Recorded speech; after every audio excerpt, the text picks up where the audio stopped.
Welcome to beat the street. आज हम यहाँ पे बात करने वाले हैं वोडाफोन आइडिया के बारे में। इस वीडियो में हम करेंगे वोडाफोन आइडिया का फंडामेंटल एनालिसिस, कंपनी के बिजनेस वगैरह पे थोड़ी यहाँ पे बातें करेंगे। और जो अभी रिसेंट में न्यूज़ आई है कि वोडाफोन आइडिया खत्म होने वाला है या ऑल दैट जो भी चल रहा है उसका थोड़ा एनालिसिस करेंगे। क्या बैंक्रप्सी वगैरह फाइल हो सकती है, क्या आप लोगों को वोडाफोन आइडिया में क्या करना चाहिए, कोई नया पैसा इन्वेस्ट करना चाहिए मल्टी बैगर गेन्स के लिए या फिर एग्जिस्टिंग पैसा जो लगा हुआ है उसे कैसे निकालना चाहिए, सारी चीज़ें इस वीडियो के अंदर हम लोग यहाँ पे डिस्कस करेंगे। अगर आप हमारे चैनल पे पहली बार आ रहे तो चैनल को जरूर सब्सक्राइब करें और बेल आइकन जरूर दबाएं। चलिए वोडाफोन आइडिया के रिजल्ट्स की बात करें तो रेवेन्यू फ्रंट पे कंपनी का जो यहाँ पे रिजल्ट्स आए हैं खराब आए हैं। क्यू ऑन क्यू और Y O Y basis results यहाँ पे खराब रहे हैं। अगर आप देखोगे जहाँ पे 1,07,000 मिलियन का यहाँ पे रेवेन्यू हुआ करता था 30 जून 2020 को, अब वो यहाँ पे कम होकर 91,000 मिलियन रह गया है। वहीं पे अगर आप देखोगे 31 मार्च 2021 से भी यहाँ पे रेवेन्यू कम हुआ है। देखिए एक मेजर इंपॉर्टेंट बात मैं आपको बता दूं कि पिछले साल से अगर आप यहाँ पे रेवेन्यू कंपेयर कर रहे हो तो उसके पीछे यहाँ पे एक और कम होने का रीजन है, वो है यहाँ पे IUC charge, interconnect usage charges, जो कि यहाँ पे टीआरएआई ने हटा दिए थे। तो बेसिकली एक वो रेवेन्यू का पोर्शन हुआ करता था सभी टेलीकॉम कंपनीज के लिए, बट अब वो रिमूव हो गया है। तो आप यहाँ पे अगर क्यू ऑन क्यू बेसिस पे भी कंपनी को यहाँ पे परफॉर्म देखते हो तो यहाँ पे खराब परफॉर्मेंस रही है। वहीं पे अगर आप देखें ये कंपनी जैसे कि लॉस मेकिंग है ही, सो यहाँ पे जो लॉस रहा है इस बार अगर आप देखोगे, जहाँ पहले 2.5 लाख करोड़ रुपए का कंपनी ने लॉस बुक किया था, अब यहाँ पे जो लॉस है वो पहले अब पिछले क्वार्टर में 70,000 मिलियन का था, अब यहाँ पे 73,000 मिलियन का रह गया है। अच्छा, 2.5 लाख जो वाला जो लॉस था ना, उस टाइम बेसिकली कंपनी ने बहुत सारे यहाँ पे तरह तरह की चीज़ों पे यहाँ पे बेसिकली अपने इन्वेस्टमेंट्स को यहाँ पे डाउनग्रेड किया था। तो वहाँ पे कुछ एक वो एक्सेप्शनल क्वार्टर था, ठीक है। तो 2,55,000 जो भी मिलियंस का यहाँ पे उस टाइम लॉस किया था, so that was an exceptional. But यहाँ पे अगर आप प्रॉफिटेबिलिटी में भी देखते हो तो आप ये मत देखिएगा कि कंपनी के लॉस कम हो रहे हैं, ठीक है ना। यहाँ पे मैं बोलूँगा कंपनी के लॉस बढ़ ही रहे हैं। सो ओवरऑल ये एक पूरा का पूरा इंपैक्ट है, ये मतलब रिजल्ट्स अगर आपको जानना है तो ये रिजल्ट्स है, ठीक है। अब यहाँ पे अपन थोड़ी बहुत कंपनी के बारे में जानेंगे और कंपनी के ओवरऑल यहाँ पे चीज़ों को समझेंगे। सबसे पहले यहाँ पे जो एक बहुत ही इंपॉर्टेंट आदमी है कंपनी का सीईओ। भाई मैं बोल रहा हूँ कंपनी का CEO is very very important, because यहाँ पे क्या है कि ये एक आदमी है जो यहाँ पे अभी भी वोडाफोन आइडिया पे वेरी वेरी पॉजिटिव है ना। ये आदमी जो है रविंदर टक्कर है, ये कंपनी के लिए अभी फ्री में काम कर रहे हैं, मतलब ये he is not taking any salary.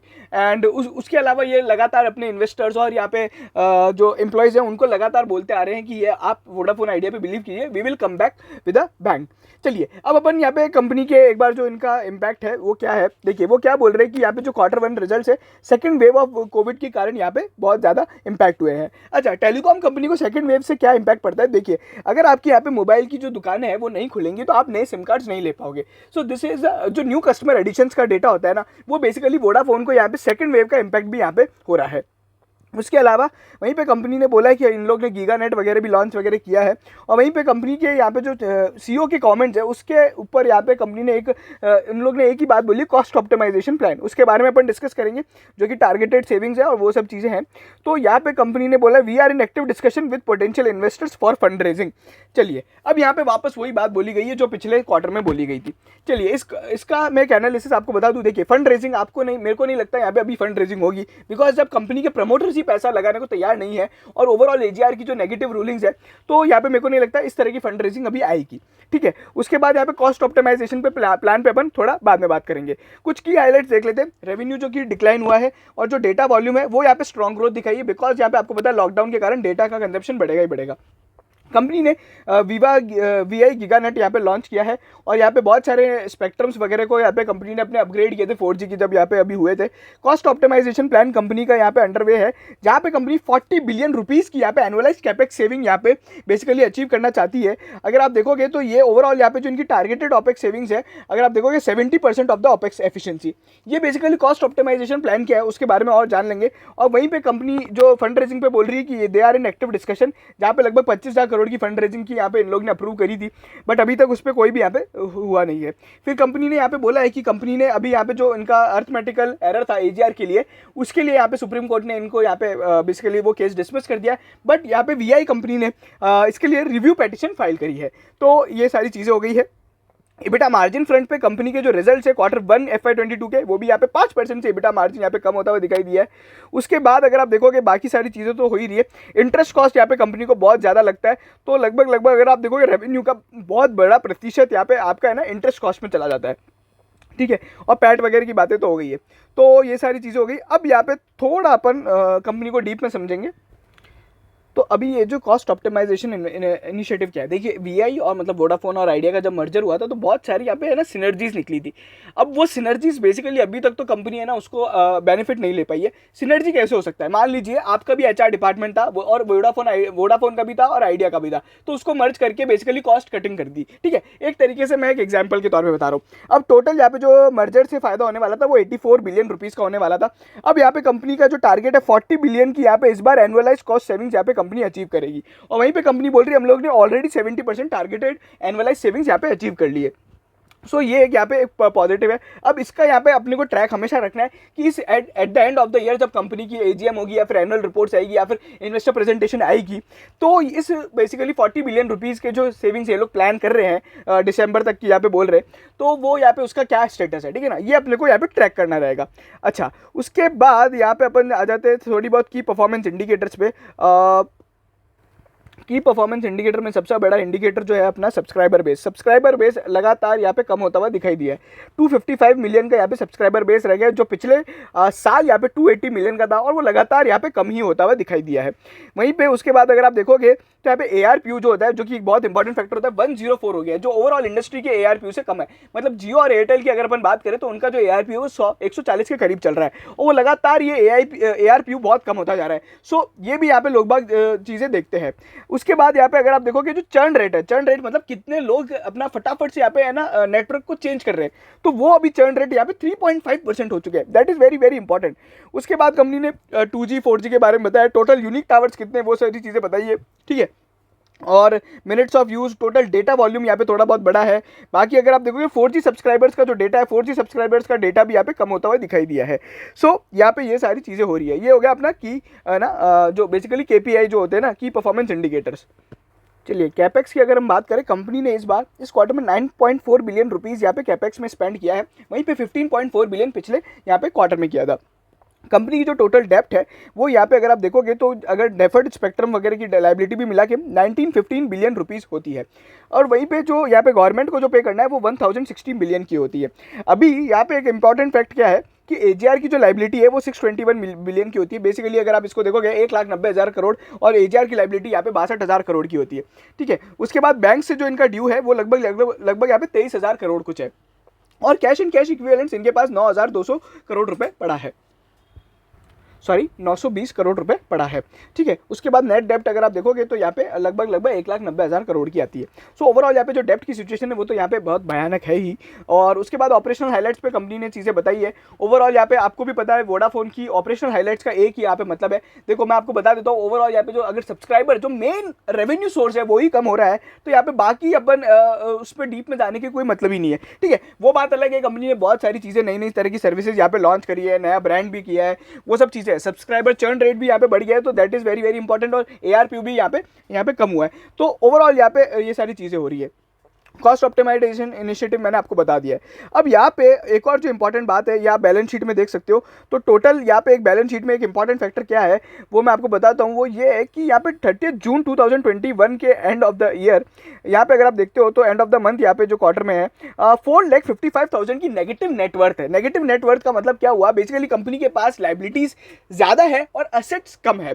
अब यहाँ पे एक इंपॉर्टेंट बात आ जाती है अपने डिस्कशन की कि यहाँ पे वोडाफोन आइडिया में बैंकरप्सी वगैरह फाइल होगी या नहीं होगी। देखो सबसे पहला पॉइंट, सरकार इन्वेस्ट करेगी क्या? नो। उसके पीछे क्या रीजन है? देखो सरकार तो नहीं करेगी, सरकार खुद की स्टेक डाइवर्स्ट कर रही है, ठीक है। आए दिन तो वो अपनी PSUs को बेच रहे हैं और वो अपने खरे सोने यानी LIC को बेच रहा है। तो LIC को जो बेच सकता है वो यहाँ पे वोडाफोन आइडिया को पैसे नहीं देगा, नहीं इन्वेस्ट करेगा, ठीक है। अच्छा, अभी अगर आप देखें, आप ये पूछते क्या LIC बचाएगा क्या? नहीं, LIC नहीं बचाएगा। LIC को अपना IPO प्लान करना है, तो किसी भी नॉन ऑपरेशनल बिजनेस जो उनके बिजनेस से रिलेटेड नहीं है उसमें यहाँ पे पैसा नहीं लगाएगा। जैसे कि अगर आपको पता होगा तो LIC के IPO का एक बहुत बड़ा हर्टल है कि यहाँ पे IDBI बैंक का स्टेक उन लोग को यहाँ पे डाइवर्स्ट करना पड़ेगा। सो LIC भी नहीं लगाएगा, सरकार भी नहीं लगाएगी। बात आती कोई बड़ा इन्वेस्टर आएगा क्या? देखिए मतलब लगभग है ना 6-7 महीने हो चुके हैं, तो बड़ा इन्वेस्टर अगर आ रहा होता तो अभी तक आ जाता। दूसरी बात, अगर उस कंपनी के प्रमोटर्स ही पैसा नहीं लगा रहे तो कोई बड़ा इन्वेस्टर यहाँ पे पैसा इन्वेस्ट नहीं करेगा, ठीक है। और ऑलरेडी यहाँ पे कंपनी की हालत खराब है, और जिस तरीके से सरकार ने AGR की जो मतलब कोर्ट ने जो AGR की रूलिंग दी है उसके बाद यहाँ पे मेरे को नहीं लगता कोई बड़ा इन्वेस्टर आएगा, और अगर कोई आता है तो भी यहाँ पे बहुत मतलब है ना that is very very surprising हो जाएगा। तो ये हो गई बात कि कोई और बड़ा यहाँ पे इन्वेस्टमेंट होगा या नहीं होगा, ठीक है। अब यहाँ पे बात आती है दूसरा पॉइंट, यहाँ पे डेब्ट टू इक्विटी की जो यहाँ पे चीज़ें आ रही है वो यहाँ पे होगा क्या। अभी आप एक बात समझो, कंपनी के पास जो डेब्ट है वो लगभग 1,90,000 करोड़ की डेब्ट है।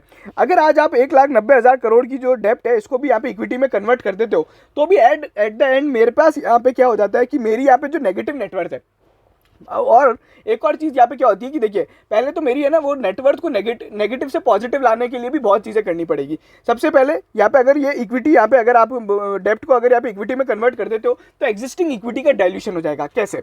अच्छा, बहुत ही सिंपल सी बात है। अगर मान लीजिए आज यहाँ पे 100 रुपये एक आदमी ने लगा रखे हैं, ठीक है, 100 रुपये की कंपनी है, उसमें से आपका 10 रुपये का स्टेक है, तो आज आपका 10% स्टेक है। अब इसी 100 रुपये की वाली कंपनी में एक 50 रुपये का लोन भी है। अब वो लोन अगर आप यहाँ पे बैंक को इक्विटी में कन्वर्ट हो जाता है तो अब आपके पास at the end of the day क्या हो गया, आपके पास 150 रुपये यहाँ पे इक्विटी हो गया, उसमें से आपका 10 रुपये का स्टेक है। तो जहाँ आप पहले 10% का स्टेक होल्ड कर रहे थे, अब आपका स्टेक 10% से कम हो जाएगा। So that is what we call यहाँ पे डाइल्यूशन ऑफ द इक्विटी, है ना, इक्विटी डाइल्यूशन इसको बोलते हैं। और इससे यहाँ पे एग्जिस्टिंग शेयर होल्डर्स पे बहुत बड़ा इंपैक्ट आएगा। इसके बारे में मैंने एक वीडियो में बताया था, जो मैंने आज से 3-4 महीने पहले बताया था कि इससे बहुत ज़्यादा है ना डाइल्यूशन बहुत खराब होगा। और डाइल्यूशन अगर इतना खराब हो सकता है कि मतलब अगर जिस तरीके इनकी डेप्ट है, मतलब इनकी डेप्ट इनकी इक्विटी से भी ज़्यादा है, तो बेसिकली आप समझ लो कि यहाँ पे बहुत ज़्यादा इंपैक्ट आ जाएगा। मतलब 50% डाइल्यूशन यू कैन एक्सपेक्ट, है ना, तो शेयर प्राइस 50% से कम हो जाएगी। इसका एक एग्जाम्पल देता हूँ कैसे अगर अपन डाइल्यूशन समझना है तो येस बैंक का अगर किसी को एफपीओ याद हो, जब वो एफपीओ अनाउंस हुआ था तो 24 रुपये पे यहाँ पे किया भाव था, बट वो एफपीओ के कारण उसका शेयर प्राइस कम हो गया था, बिकॉज यहाँ पे डाइल्यूशन बहुत था। जितने एग्जिस्टिंग शेयर होल्डर्स थे उतने एग्जिस्टिंग और लेके आ रहे थे, तो क्या हो गया कि अब बैंक में उतने ही नए लोग आ रहे हैं जितने ऑलरेडी थे, तो वो share price automatically existing share price आधा हो गया था। ये बिल्कुल बिल्कुल वैसा ही होगा अगर यहाँ पे डेब्ट टू इक्विटी का कन्वर्जन होता है। अच्छा, बैंक्स करेंगे क्या? I don't think so. देखिए, आरबीआई का यहाँ पे क्या है, बेसिकली या तो आप कंपनी को रिजॉल्व करो या फिर आप है ना उससे फटाफट एग्जिट करो, ठीक है, या तो आप उसको एनपीए डिक्लेयर करो या फिर आप उसको आईबीसी में लेके उसका रिजोल्यूशन करो। आरबीआई जनरली इतने बड़े है ना इस स्ट्रक्चरिंग को अलाउ नहीं करेगी, बिकॉज आप यहाँ पे किसी आरबीआई का हमेशा रहा है कि आरबीआई अगर आपने देखा होगा ना तो वो हर किसी बिजनेस में यहाँ पे घुसने भी नहीं देती है, ठीक है। और आप इतना बड़ा एक कंपनी में यहाँ पे टेलीकॉम कंपनी में अपना पैसा लगाओगे तो वो आरबीआई को जनरली पसंद नहीं आता है, और आरबीआई इन सब चीज़ों पे भी वेरी वेरी स्ट्रिक्ट है। तो और ओवरऑल यहाँ पे बिजनेस भी यहाँ पे है ना चल नहीं रहा है, तो अपना वो मेरे को नहीं लगता कि बैंक्स यहाँ पे ये सब चीज़ें करेंगी। अच्छा, थर्ड यहाँ पे बात हो जाती है आईबीसी में फाइल होगा क्या, बैंक्रप्सी में फाइल होगा क्या। पहली बात तो ये मैं आपको बता दूं, वोडाफोन आइडिया खुद तो फाइल कर नहीं सकता। इसके पीछे यहाँ पे सुप्रीम कोर्ट एक कोर्ट की रूलिंग है, वो ये कहती है कि अगर किसी का यहाँ पे पैसा सरकार से बाकी है और सरकार से पैसा बचाने के चक्कर में उसको पे ना करना पड़े, इसलिए वो अगर यहाँ पे बैंक्रप्सी के लिए फाइल करती है तो वो अलाउ नहीं है। तो वोडाफोन आइडिया यहाँ पे बैंक्रप्सी के लिए फाइल नहीं कर सकती जब तक वो अपना सरकार को जितना पैसा है वो चुका नहीं देती। दूसरा, अगर कल को यहाँ पे कोई बैंक इनको लेके चला जाता है तो क्या यहाँ पे कुछ होगा क्या? नहीं होगा। इसके पीछे क्या रीजन है मैं आपको बताता हूँ। एयरसेल में यहाँ पे एनसीएलटी की रूलिंग थी, जो मैंने मेरे अपने ना इसमें बताया था आरकॉम की वीडियो में, आप देख लेना कि कैसे यहाँ पे एक टेलीकॉम कंपनी का रिजोल्यूशन प्लान कभी सक्सेसफुल नहीं हो सकता। क्यों? अभी एनसीएलटी की एक रूलिंग थी, उसमें कहा क्या गया है कि यहाँ पे अगर आपको स्पेक्ट्रम किसी नई कंपनी को बेचना है तो आपको स्पेक्ट्रम ड्यूज यहाँ पे करने पड़ेंगे। मतलब या तो नए इन्वेस्टर को पे करने पड़ेंगे या फिर एग्जिस्टिंग इन्वेस्टर को पे करने पड़ेंगे। अब आप सोचो, जियो और एयरटेल अगर यहाँ पे वोडाफोन आइडिया को खरीदते हैं, जो कि एक पोटेंशियल बिल्डर हो सकते हैं, तो वो यहाँ पे क्यों खरीदेंगे जब वो यहाँ पे एजीआर की लाइबिलिटी अपने माथे क्यों लेंगे? उनको कस्टमर तो वैसे ही मिल रहा है, ठीक है। तो यहाँ पे स्पेक्ट्रम ड्यूज पे बहुत बड़ी प्रॉब्लम है, और यहाँ पे कंपनी ने बोला है, मतलब एनसीएलटी रूलिंग में भी यही बोला गया है कि अगर आप स्पेक्ट्रम ड्यूज क्लियर नहीं करते हो तो आपको स्पेक्ट्रम नए ओनर को नहीं दिए जाएंगे। अगर नए ओनर को यहाँ पे स्पेक्ट्रम नहीं मिलते तो वोडाफोन आइडिया यहाँ पे कुछ भी नहीं है, ठीक है। एक टेलीकॉम कंपनी के अंदर स्पेक्ट्रम सबसे बड़ी इंपॉर्टेंट एसेट होती है, और दूसरी जो सबसे बड़ी इंपॉर्टेंट एसेट होती है वो उनका कस्टमर बेस।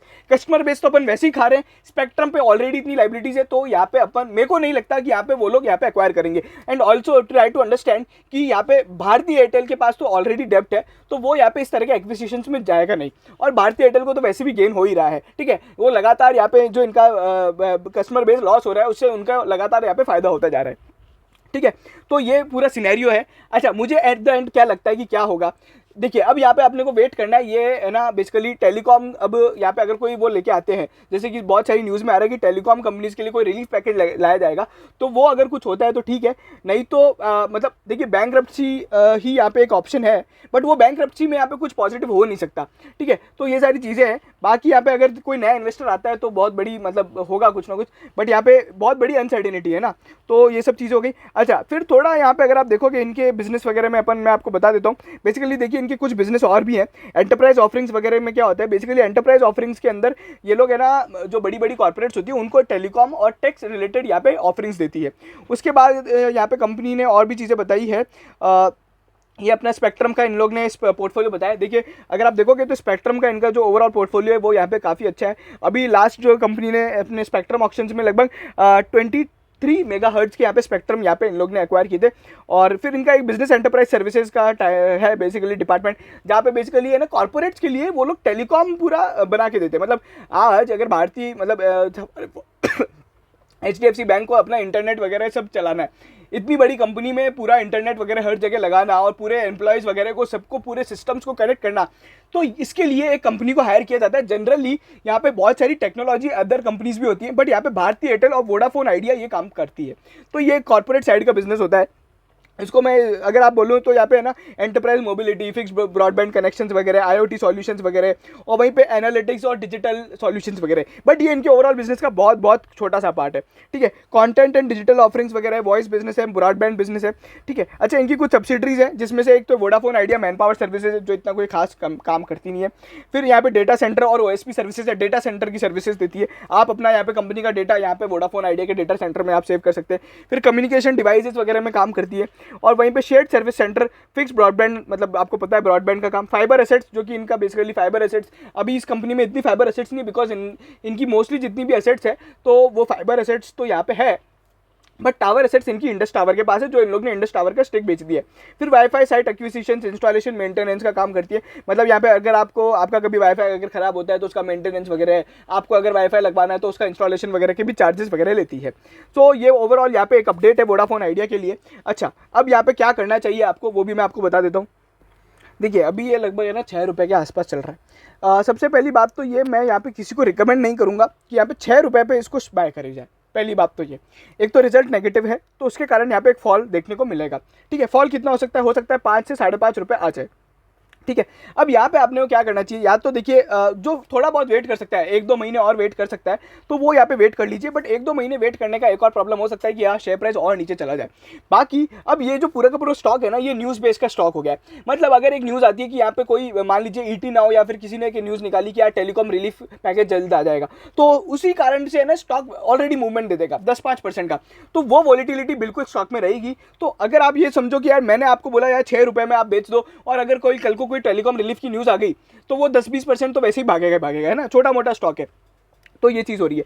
अभी क्या करना चाहिए, देखो यहाँ पे एक तो कोई नई एंट्री तो करनी ही नहीं है, ठीक है। या तो किसी को यहाँ पे छोटा मोटा लॉस है 10-20% का, तो यहाँ पे पहली भाव पे अभी एग्जिट कर ले। और किसी ने मान लो 8-9 रुपये के ऊपर भाव पे ले रखा है तो आप अपना ना GTT ऑर्डर डाल के रखो और इसको ट्रैक करते रहो, जैसे ही यहाँ पे वो भाव है एग्जिट कर लो, ठीक है। और अगर कंपनी कुछ फंडामेंटली चीज़ें बदलती है, यानी कोई नया इन्वेस्टर आता है या फिर सरकार कोई रिलीफ देती है या फिर AGR में कोई नया अपडेट आता है, तो यहाँ पे एक पूरा का पूरा यहाँ पे रुख बदल जाएगा। अगर ये सारी चीज़ें नहीं होती है तो यहाँ पे कंपनी में कुछ भी नहीं बदलेगा। 2-3 साल से कंपनी की यही हालत है।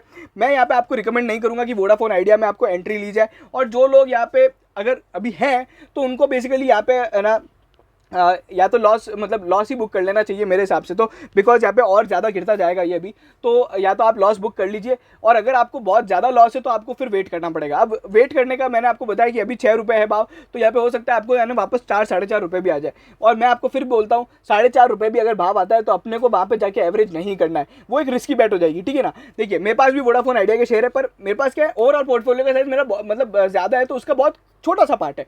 और मैं है ना मतलब वोडाफोन आइडिया मान लीजिए मेरे पास 1000 के शेयर हैं और 8-9 रुपये के भाव के, तो अब मैं उसको ना 4.5 पे बैठ के वापस उसको मैं ना एवरेज नहीं मारूंगा। नहीं तो क्या होगा, मेरे पोर्टफोलियो में वोडाफोन आइडिया 2000 शेयर्स हो जाएंगे और मेरा ओवरऑल पोर्टफोलियो के पार्ट में वो बढ़ जाएगा। मैं वो नहीं चाहता। देखिए अगर उसको भाव मेरे आना होगा तो मैं 9 रुपये में उसको निकल जाऊंगा। अभी मेरा 9000 रुपये एक ऐसी कंपनी में लगा हुआ है जिसका कोई फ्यूचर है नहीं, ठीक है। और बाद में क्या होगा, मैं अगर उसको एवरेज कर लेता हूँ तो मेरे यहाँ पे 14-15 हज़ार रुपये इन्वेस्ट हो जाएंगे, तो मैं एवरेज उसको नहीं करूँगा। बट मैं यहाँ पे वेट करूंगा कि यहाँ पे है ना अभी क्या हो सकता है। देखिए अभी it is a very very long story. अगर यहाँ पे कोई बैंक्रप्सी वगैरह फाइलिंग होती है तो वो ऑलरेडी स्टॉक में बहुत ज़्यादा प्रॉब्लम हो सकती है। तो अपने को यहाँ पे कुछ नहीं करना है। देखिए अगर 10-20% का लॉस है तो आप यहाँ पे बुक कर लीजिए, ठीक है। और अगर उससे ज़्यादा का है तो आप यहाँ पे वेट कीजिए और अपने जैसी कॉस्ट है निकल जाइए। ये एकदम सिंपल सी स्ट्रैटेजी रहेगी। बाकी यहाँ पे 1-2 महीने और मतलब वेट कीजिए, यहाँ पे क्या क्या कुछ नया अपडेट आता है तो वो सब ठीक है। अच्छा, इन सब स्टॉक से रिलेटेड अगर आपको अपडेट जानना है तो आप प्लीज़ हमारे टेलीग्राम चैनल को ज्वाइन कर सकते हैं, जो कि एक इंडिया का ऑटोमेटेड स्टॉक मार्केट फीड है, जहाँ पे सभी तरह की न्यूज़ वगैरह आपको यहाँ पे रियल टाइम बेसिस पे मिल जाएंगी। तो वोडाफोन आइडिया के अगर आप इन्वेस्टर है तो उससे रिलेटेड अगर आपको कोई न्यूज़ चाहिए तो वहाँ पर हम लोग सबसे पहले पोस्ट करते हैं। So thank you so much. अगर आपको वीडियो पसंद आया तो प्लीज़ चैनल को लाइक कीजिए, सब्सक्राइब कीजिए और शेयर कीजिए सभी वोडाफोन आइडिया के शेयर होल्डर्स के साथ। आपका बहुत बहुत धन्यवाद।